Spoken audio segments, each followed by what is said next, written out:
Hello guys, आज हम लोग डॉपलर इफेक्ट ऑफ साउंड के बारे में पढ़ेंगे। डॉपलर इफेक्ट ऑफ साउंड होता क्या है? The phenomena in which the frequency of the sound wave, the apparent frequency of the sound wave is changed due to the motion of source, due to the motion of observer, or due to the motion of both source and observer, then that effect is called Doppler effect. Doppler effect of sound में जो formula हम use करते हैं वो formula है for the apparent frequency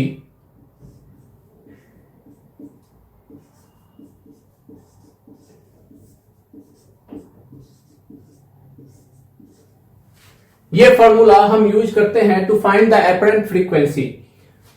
इस formula में v velocity of sound है, u zero velocity of observer है and us velocity of the source है and this is the natural frequency, normal frequency of the source. अब इस formula को हम कैसे अप्लाई करेंगे? मान लेते हैं यहां पे एक सोर्स है एंड यहां पे ऑब्जर्वर है, ठीक है। तो ऑब्जर्वर एंड सोर्स की जो वेलोसिटी है अगर एक दूसरे के साइड में है, टुवार्ड्स द मींस अगर सोर्स की वेलोसिटी टुवार्ड्स द ऑब्जर्वर है, ऑब्जर्वर की वेलोसिटी टुवार्ड्स द सोर्स है, उस केस में हम जो वेलोसिटी लेंगे वो पॉजिटिव लेंगे।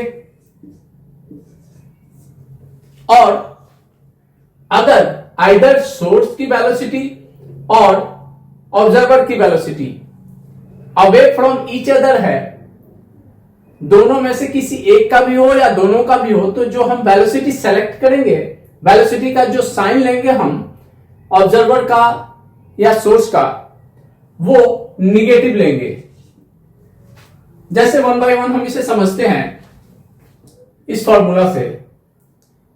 जैसे सोर्स की वेलोसिटी अगर टुवर्ड्स द ऑब्जर्वर है तो इस फॉर्मूला में हम जब रखेंगे तो ऑब्जर्वर की वेलोसिटी 0 एंड इसकी वेलोसिटी जो है एज इट इज लेंगे, क्योंकि इस डायरेक्शन को पॉजिटिव हम मानते हैं, ठीक है। तो ये हो जाएगा इसके लिए, फर्स्ट केस के लिए, जब source is moving towards the observer, ठीक है। अब सेकेंड केस देखते हैं। जब observer is moving towards the source and source is at rest, तो हम जो फॉर्मूला लिखेंगे इससे, यहां पे हमारा जो वेलोसिटी हो गया वो टुवर्ड्स द सोर्स है, तो हम उसका साइन पॉजिटिव लेंगे, तो ये पॉजिटिव ही रहेगा यहां पे, एंड ये 0, तो हमारा ये हो गया फॉर्मूला, ठीक है, एपरेंट फ्रीक्वेंसी का। एंड अब थर्ड केस लेते हैं कि source is moving away from the observer with velocity us, इस डायरेक्शन में मूव कर रहा है, तो इसका फॉर्मूला क्या होगा एपरेंट फ्रीक्वेंसी का? इसमें पुट करेंगे, हमारा ये जो ऑब्जर्वर की वेलोसिटी है वो 0 है एंड सोर्स की velocity away from the observer है, तो उसका जो साइन होगा वो निगेटिव हम लेंगे। जब निगेटिव लेंगे तो यहां पे ये आएगा एंड यहां से हमारा जो फॉर्मूला आ जाएगा ये हो जाएगा। क्लियर है? ओके। तो यहां से ये समझ में आ रहा है कि जब अवे फ्रॉम द ऑब्जर्वर और सोर्स हो, वेलोसिटी टुवर्ड्स द ऑब्जर्वर और सोर्स नहीं हो, तो हम साइन को निगेटिव लेते हैं और इस फॉर्मूला में पुट करते हैं। सिमिलरली अगर फोर्थ केस हम लेते हैं, source and observer is moving away from the source, then हमारा जो एपरेंट फ्रीक्वेंसी का फॉर्मूला होगा निगेटिव होगा, तो यहां पे पॉजिटिव है फॉर्मूला में, तो यहां पे क्या हो जाएगा, ये निगेटिव हो जाएगा, ठीक है। एंड सोर्स की वेलोसिटी 0 है तो 0 is equal to v minus this is equal to v. This is the formula when observer is going away from the source. Okay, this is the apparent frequency formula. तो इस तरह से हम formula apply कर सकते हैं. General formula ये है, एंड अगर velocity towards the each other हो तो हम साइन को पॉजिटिव लेते हैं, and if velocity is away from each other हो तो वेलोसिटी को निगेटिव लेते हैं इस फॉर्मूला में. इस फॉर्मूला का डेरिवेशन हुआ कैसे, उसको डिराइव करेंगे हम, बट पहले ये समझ लेते हैं कि मींस डिफरेंट केसेस में फ्रीक्वेंसी, अपरेंट फ्रीक्वेंसी का नेचर कैसा होगा, इंक्रीज करेगा या डिक्रीज करेगा, उसका पिच इंक्रीज करेगा या डिक्रीज करेगा, उसकी डिस्कशन करते हैं. उसके बाद हम इस फॉर्मूला को डिराइव करेंगे. ओके, मान लेते हैं फर्स्ट जो केस है, यहां पे सोर्स है एंड यहां पे ऑब्जर्वर है. ठीक है, हमें यह फाइंड आउट करना है कि ये जब इस डायरेक्शन में मूव कर रहा है तो इसकी अपरेंट फ्रीक्वेंसी जो ये सुनेगा वो इंक्रीज करेगा या डिक्रीज करेगा, जबकि इस सोर्स की नेचुरल फ्रीक्वेंसी है ये. साउंड जो भेज रहा है ये, उसकी फ्रीक्वेंसी ये है. मान लेते हैं कि इसने एक कंप्रेशन पल्स भेजा, कंप्रेशन पल्स भेजा, या एक वेव फ्रंट कंसीडर कर लेते हैं. t इज इक्वल टू 0 पे इसने एक वेव फ्रंट इमिट किया, एंड आफ्टर टाइम t, जो कि टाइम पीरियड है, this is the time period, means one time period में दूसरा वेव फ्रंट्स इमिट करेगा, एंड इन टाइम t जो ये वेव फ्रंट है वो कितना डिस्टेंस ट्रेवल कर लेगा, ये इतना डिस्टेंस ट्रेवल कर लेगा, क्योंकि वेव की कुछ वेलोसिटी है तो ये कितना डिस्टेंस ट्रेवल करेगा, v into T. v is the wave velocity and t is the time period of the wave. ये हो गया. But in time t source भी तो कुछ डिस्टेंस ट्रेवल किया होगा, because it has the velocity. तो सोर्स ने इतना डिस्टेंस ट्रेवल कर लिया. तो सेकंड जो वेव फ्रंट्स इमिट करेगा सोर्स, या पल्स इमिट करेगा सोर्स, वो इस पॉइंट से इमिट करेगा. तो ये फर्स्ट वेव फ्रंट्स यहां पे है, एंड सेकंड वेव फ्रंट्स जो है अब यहां पे है. तो ऑब्जर्वर क्या ऑब्जर्व करेगा कि फर्स्ट वेव फ्रंट यहां है एंड सेकंड वेव फ्रंट्स यहां है. मींस उसका वेवलेंथ जो है साउंड वेव का, ऑब्जर्वर जो ऑब्जर्व करेगा वो ये है. This is the wavelength. ठीक है, वेवलेंथ डिक्रीज कर गया. वेवलेंथ अगर ये मोशन में नहीं होता तो इसका वेवलेंथ ये होता, सेम पोजीशन से सेकेंड वेव फ्रंट इमिट करता तो इसका वेवलेंथ ये होता. बट मोशन में है तो इसका वेवलेंथ ये हो गया. वेवलेंथ ऑब्जर्व किया इसने, हुआ नहीं, तो इसे जो प्रतीत होगा, इसे जो फील होगा वो ये कि इसकी फ्रीक्वेंसी जो है इंक्रीज कर गई. That is the apparent frequency. क्योंकि वेवलेंथ डिक्रीज किया है तो अपरेंट फ्रीक्वेंसी जो होगा इंक्रीज करेगा. इस केस में अपरेंट फ्रीक्वेंसी इंक्रीज करेगा. नाउ सेकंड केस, जब सोर्स रेस्ट में है एंड ऑब्जर्वर जो है इस डायरेक्शन में मूव कर रहा है, तो क्या होगा, ये इस डायरेक्शन में है वेलोसिटी, तो इसकी फ्रीक्वेंसी इंक्रीज करेगा डिक्रीज करेगा, वो देखना है. चेक करते हैं. मान लेते हैं at t is equal to 0 पे इसने जो साउंड वेव का एक वेव फ्रंट ऑब्जर्व किया t इज इक्वल टू 0 पे. ठीक है, ये रेस्ट में है. जो ये इमिट कर रहा है फर्स्ट इस टाइप से इमिट कर रहा है. ठीक है ना, इसके बीच इसका वेवलेंथ इक्वल है. बट जब यहां पे पहुंचता है ये, तो t इज इक्वल टू 0 पे फर्स्ट वेव फ्रंट इसने रिसीव किया, बट सेकेंड वेव फ्रंट कब रिसीव करेगा वो,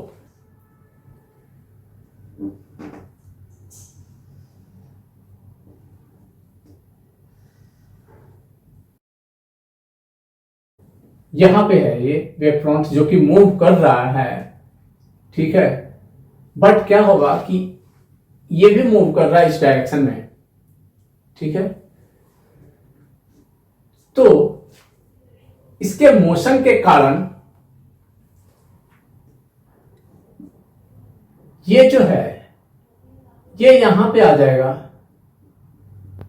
कुछ डिस्टेंस ट्रेवल कर लेगा टी में, ठीक है, क्योंकि फर्स्ट तो रिसीव किया इसने wave front t is equal to 0 पे, but second wave front receive कब करेगा, at time t, time period t के इंटरवल में रिसीव करेगा, बट t टाइम के इंटरवल में रिसीव नहीं करेगा, वो पहले कर लेगा क्योंकि ये भी मोशन में है।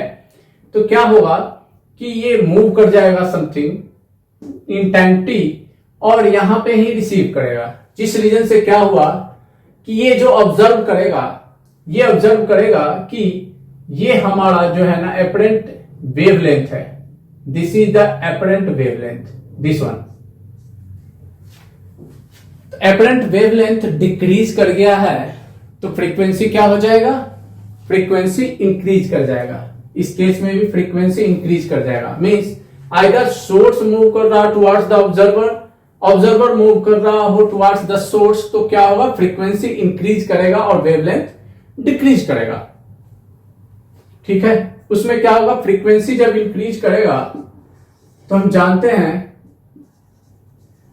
फ्रीक्वेंसी जब इंक्रीज करेगा तो पिच भी इंक्रीज करेगा, ठीक है। पिच इंक्रीज करेगा मींस साउंड की श्रिलनेस इंक्रीज करेगा, ठीक है।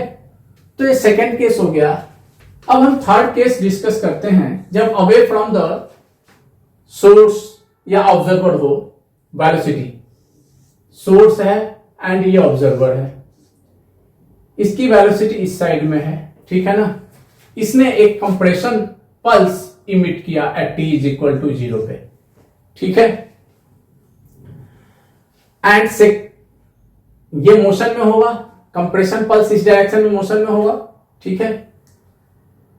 सिमिलरली ये सेकेंड, ये जो है टाइम t पे दूसरा कंप्रेशन पल्स इमिट करेगा, तो फर्स्ट कंप्रेशन पल्स यहां पे आ गया, ठीक है, इन टाइम t, और सेकेंड इसने इमिट किया उस समय, लेकिन टाइम t में सोर्स भी तो कुछ डिस्टेंस ट्रेवल कर गया होगा, तो सोर्स जो है ना t टाइम पे यहां पे आ गया, ठीक है ना, सोर्स t टाइम में यहां पे आ गया और यहां से इसने कंप्रेशन पल्स इमिट किया, ठीक है ना।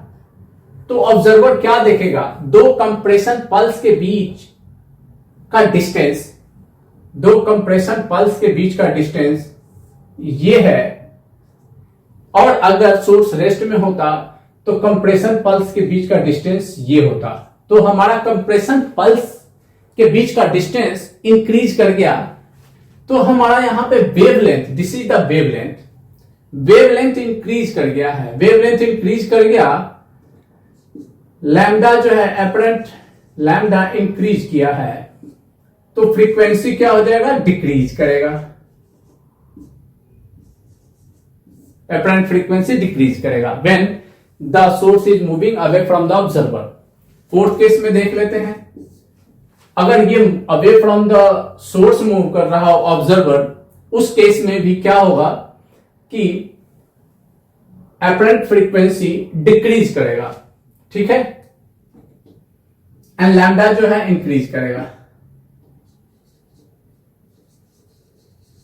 एंड एपरेंट फ्रीक्वेंसी डिक्रीज करेगा,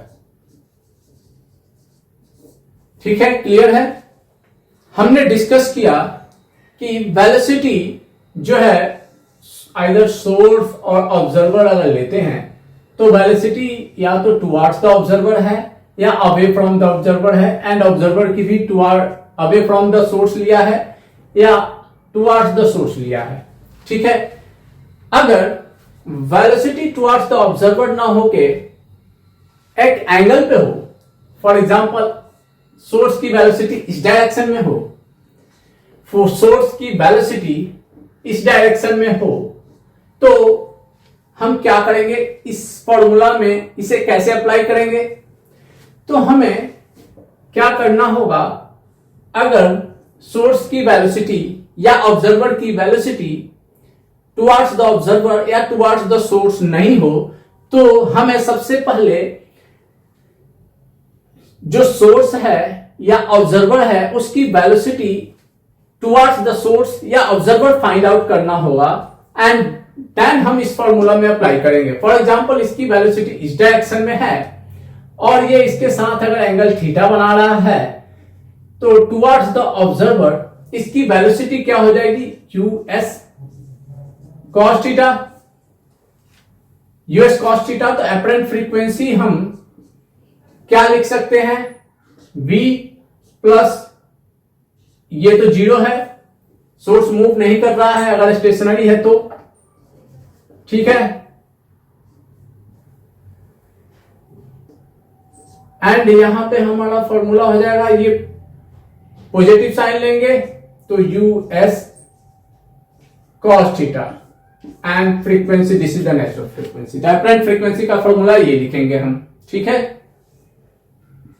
ये सोर्स और observer, if the source is moving in this direction and यहां पे ये एंगल थीटा बना रहा है, ठीक है, और ये रेस्ट में है, तो क्या करेंगे हम, ये यूएस इस डायरेक्शन में है, तो इस डायरेक्शन की वेलोसिटी क्या हो गई इसकी, यूएस कॉस थीटा।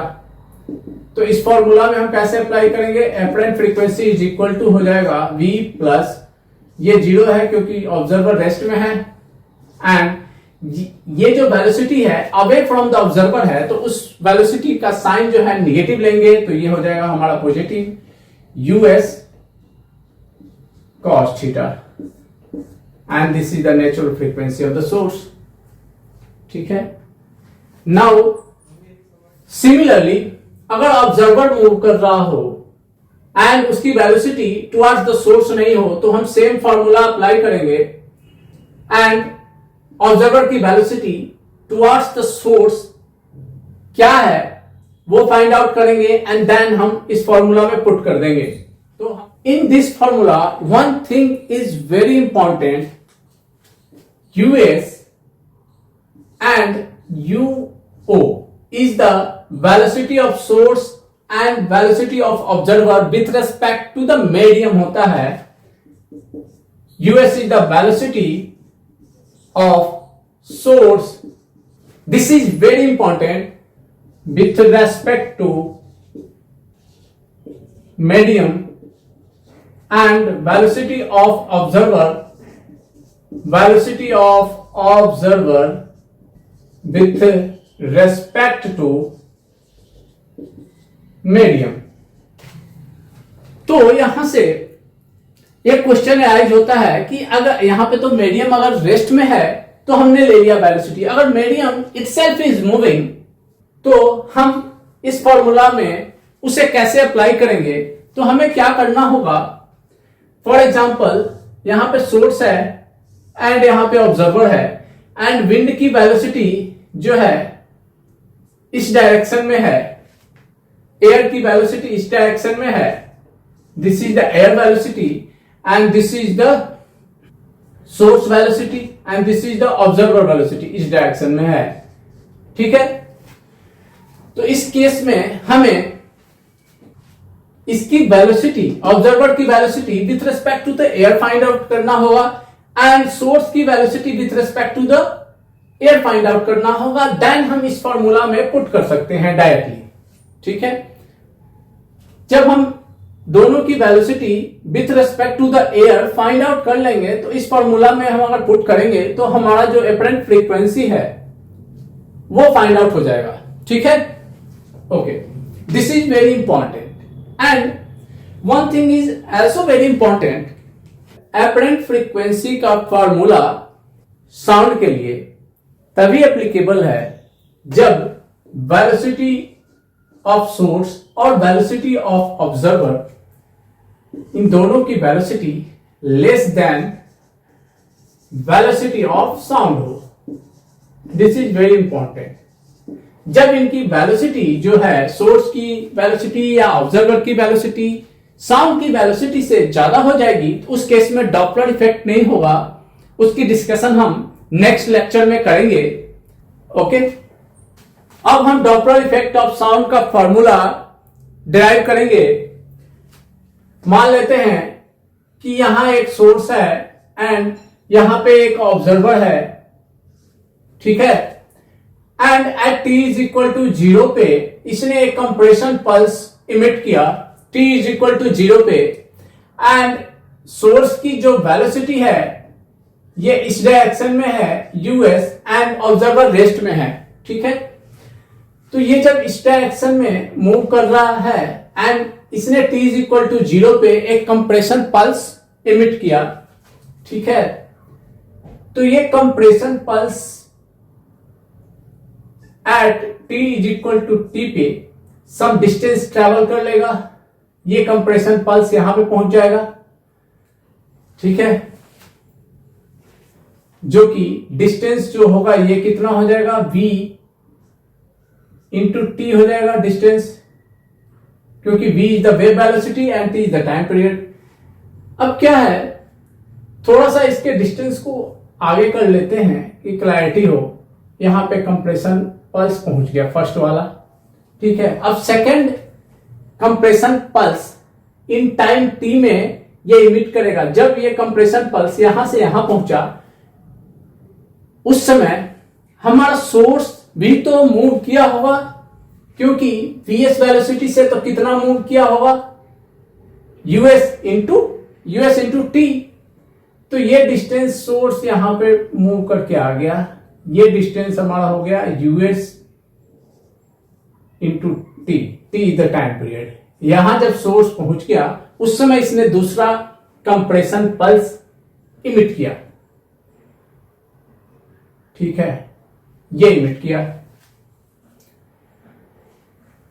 तो ऑब्जर्वर ये हमारा vt है, इन दोनों के बीच का डिस्टेंस मान लेते हैं x है, ठीक है,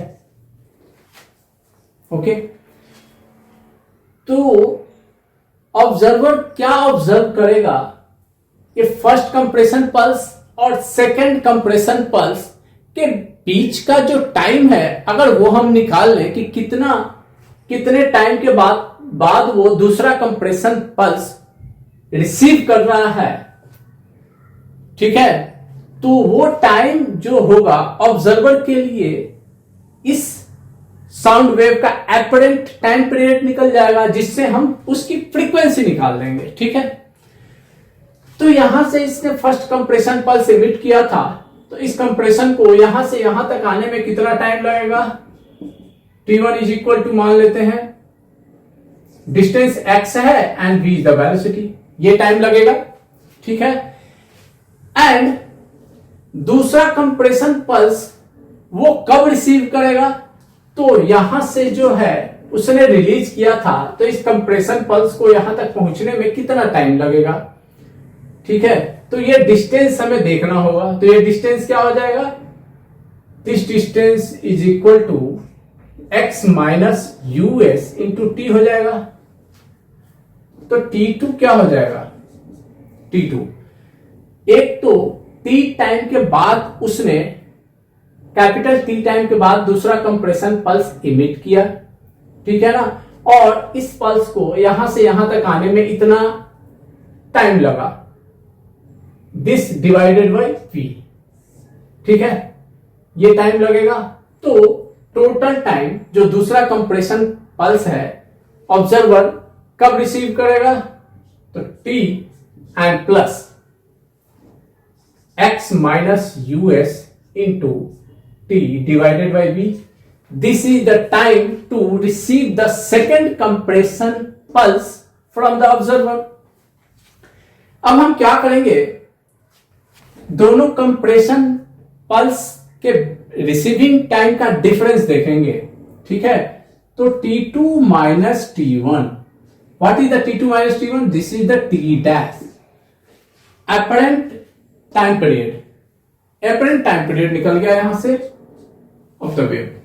तो यहां से हम निकालेंगे तो T2 का वैल्यू हो जाएगा, पुट करेंगे यहां पे x minus US T upon V minus X Y V is equal to T and plus इसको ब्रेक कर दिया हमने, इसको अलग कर दिया और इसको अलग कर दिया एंड लिख दिया। तो यहां से ये और ये कैंसिल हो जाएगा, तो हमारा आ जाएगा दोनों T डैश की value T minus US T by V।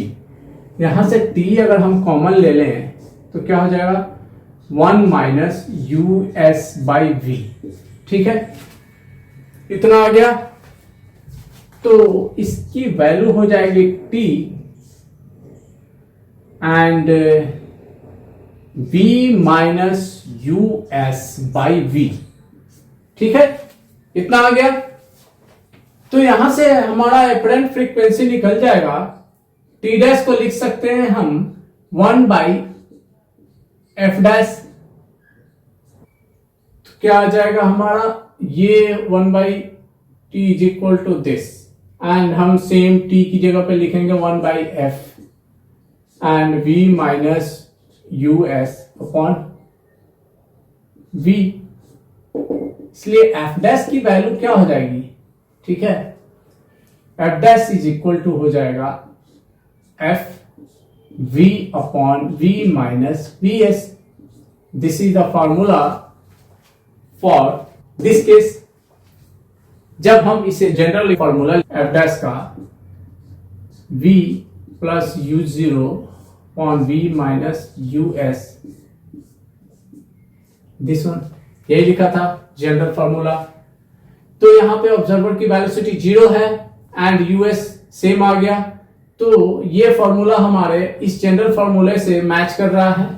ठीक है, सिमिलरली जब ऑब्जर्वर मोशन में होगा एंड ऑब्जर्वर और सोर्स दोनों मोशन में होंगे या दोनों एक दूसरे के से दूर जा रहे होंगे, उस केस में, सभी केसेस में जब हम फॉर्मूला डिराइव करेंगे तो हमारा फॉर्मूला जो आएगा इस फॉर्म में आएगा, जैसा कि मैंने एक केस को कंसीडर करते हुए डिराइव किया है। बाकी केसेस को कंसीडर करते हुए भी जब हम फॉर्मूला डिराइव करेंगे तो फाइनली वो इस फॉर्म में आ जाएगा। ठीक है,